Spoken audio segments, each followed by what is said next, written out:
الحمد لله رب العالمين والعاقبة للمتقين والصلاة والسلام على سيد الأنبياء والمرسلين.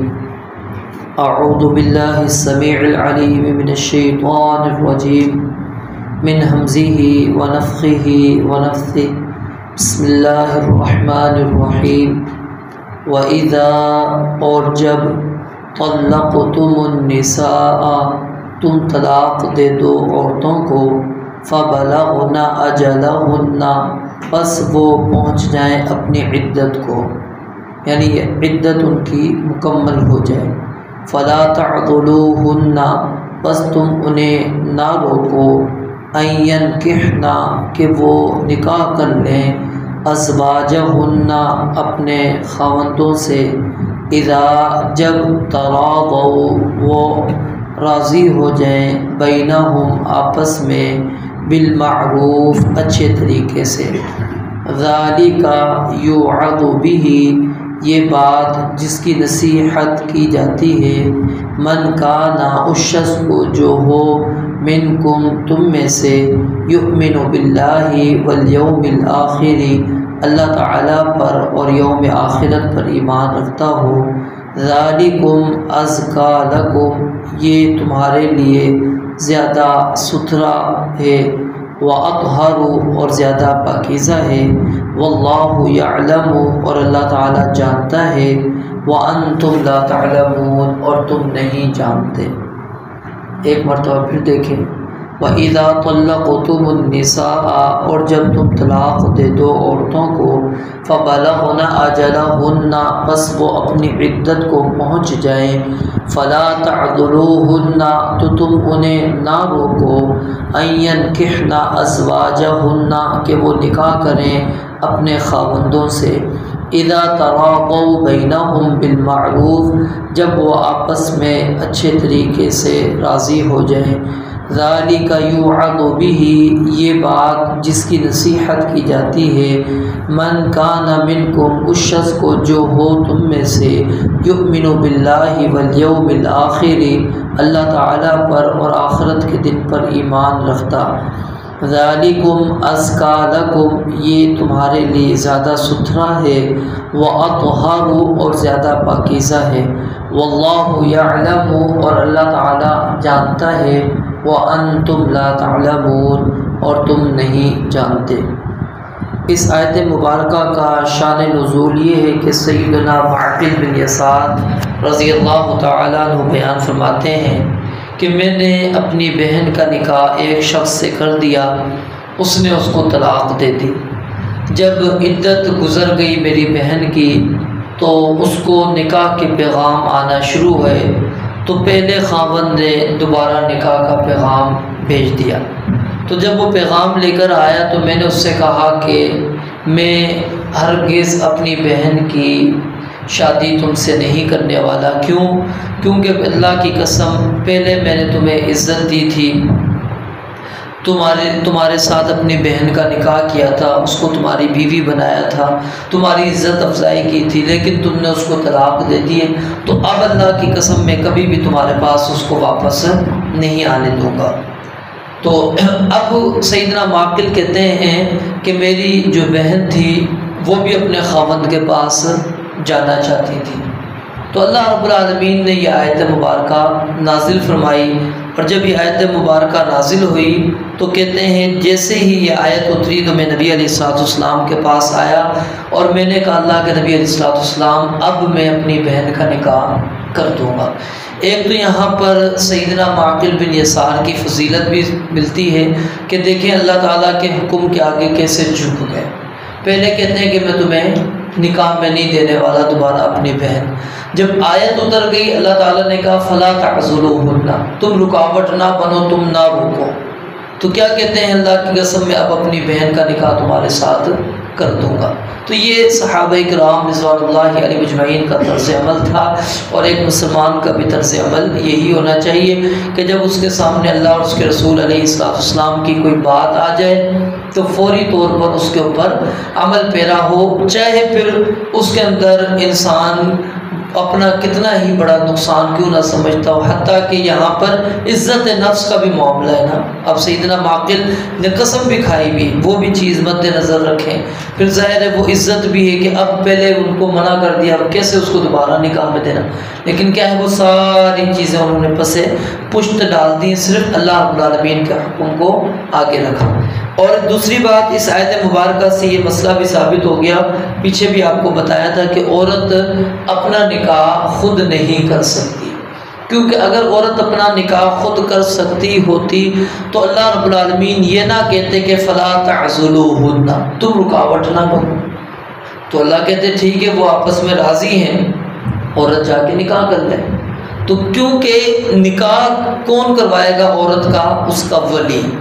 ولی عورت کے لیے ضروری ہے، جب تک ولی نہیں ہے تو یاد رکھیے اس کا نکاح درست نہیں ہے، وہ نکاح شرعی نکاح نہیں کہلائے گا جب تک کہ ولی موجود نہ ہو۔ تو اللہ رب العالمین فرماتے ہیں جب وہ آپس میں راضی ہو جائیں اچھے طریقے سے، میاں بیوی اب آپس میں ملنا چاہ رہے ہیں، ٹھیک ہے، کیونکہ اب وہ عدت تھی، اس کے اندر اس نے رجوع نہیں کیا، وہ ظاہر وہ آزاد ہو چکی ہے، اب وہ دوبارہ ملنا چاہتے ہیں، تو اللہ رب العالمین فرماتے ہیں تم نے رکاوٹ نہیں کرنی۔ ذالک یوعظ بہ، اللہ کہتے ہیں یہ نصیحت کی جا رہی ہے اس شخص کو،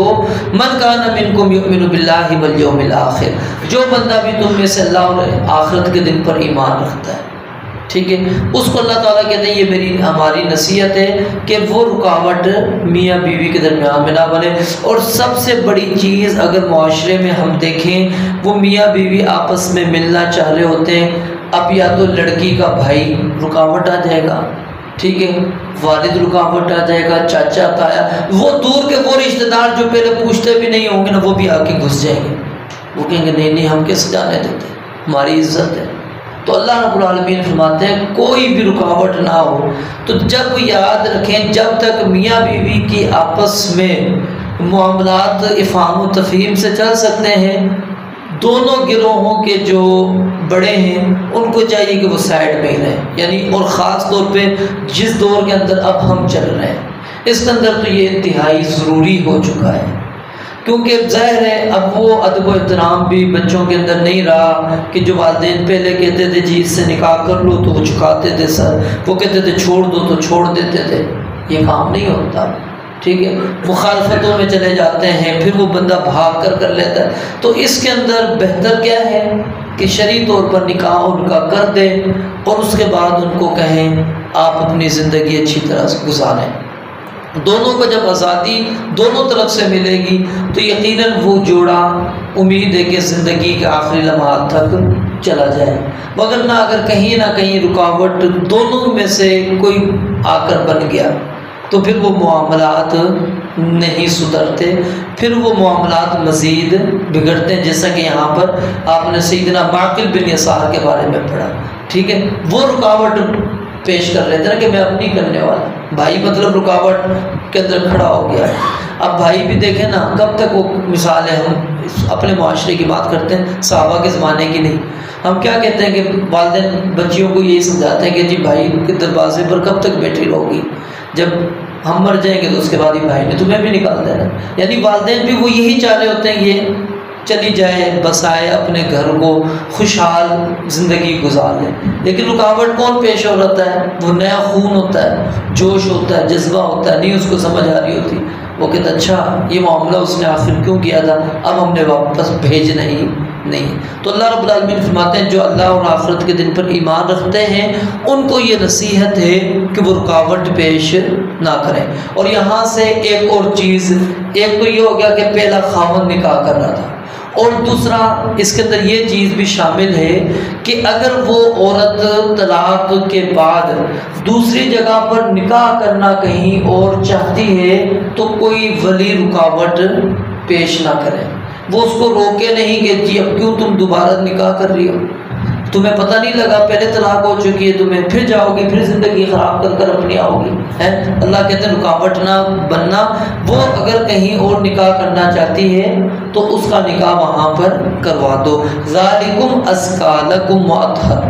اب یہاں پر غور کریں، ازکا یہ تزکیہ ہے، ٹھیک ہے، اطہر پاکیزگی، دونوں کا معنی ایک ہی ہے، ٹھیک ہے، لیکن کیا ہے دو الفاظ اللہ تعالیٰ نے بیان فرمایا، اس کے اندر آپ تزکیہ نفس بھی لا سکتے ہیں اسکا کے اندر، ٹھیک ہے، اور اطہر کے اندر طہارت، جو ظاہری اور باطنی طہارت، جیسا کہ ہمارا ایمان کس کے ذریعے سے پورا ہوتا ہے؟ نکاح کے ذریعے سے۔ تو یہ اللہ رب العالمین نے دونوں قسم کی پاکیزگیاں، ظاہری اور باطنی، دونوں پاکیزگیاں اللہ رب العالمین نے اس نکاح کے ذریعے سے انسان کو عطا کر دینی ہے۔ واللہ یعلم وانتم لا تعلمون، اللہ کہتے ہیں میں جانتا ہوں تم نہیں جانتے۔ یہ جو حکم میں نے دیا ہے کہ وہ عورت اپنے پہلے خاوند کے پاس چلی جائے، اس کے اندر میں ہی حکمتیں جانتا ہوں، تمہیں علم نہیں ہے۔ تم بظاہر سمجھو کہ نہیں یہ پھر معاملہ ہو سکتا ہے، پھر ہم لڑائی جھگڑے کو کیسے ختم کریں گے؟ اللہ کہتے ہیں تمہیں نہیں علم، مجھے علم ہے۔ جب وہ آپس میں راضی ہوں تو پھر آپ رکاوٹ نہ بنے، وہ اس کو بھیج دیں۔ یہ عدت کے بعد کا اگرچہ مسئلہ ہے، عدت کے دوران بھی یہی معاملہ ہے کہ عورت کو وہ جب وہ طلاق ہوتی ہے ہمارے ہاں تو بھیج دیا جاتا ہے جاؤ اپنے گھر پر، یہ عمل درست نہیں ہے، اس کو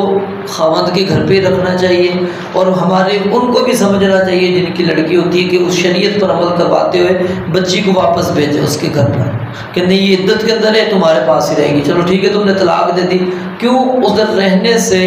وہ معاملات کی درستگی کے امکانات زیادہ ہوتے ہیں۔ جب بندہ نزدیک ہوتا ہے، دیکھتا ہے، پھر وہ کیا ہے، آگے آپ سورہ النساء کے اندر پڑھیں گے، اللہ فرماتے ہیں ممکن ہے ایک چیز اس کی تم پسند نہ کرتے ہو، اس کے اندر کوئی خیر تمہیں اور مل دے۔ وَيَجْعَلَ اللَّهُ فِيهِ خَيْرًا كَثِيرًا، اللہ نے بڑی خیر رکھی ہو، بندے کو غلطی کا احساس ہو جائے کہ ہاں مجھ سے غلطی ہو گئی ہے، عورت نے کی ہے تو اس کو احساس ہو جائے گا کہ نہیں یہ خاوند میرے لیے ضروری ہے، اس کے بغیر میں نہیں رہ سکتی، اس کے بغیر میری زندگی ادھوری ہے، یہ وہ سارے معاملات یعنی ہو سکتے ہیں جب ادھر ہی ہوں گے۔ جب دور ہوتے ہیں پھر ظاہر ہے بیچ میں رکاوٹیں مزید بنتی چلی جاتی ہیں، اور پھر یہ عدت گزرنا تو بالکل آسان ہو جاتا ہے نا، یعنی 3 مہینے گزرتے تو پتہ بھی نہیں پڑتے۔ رب العالمین سے دعا ہے اللہ تعالیٰ سمجھ لے، عمل کرنے کی توفیق عطا فرمائے۔ وآخر دعوانا الحمدللہ رب العالمین۔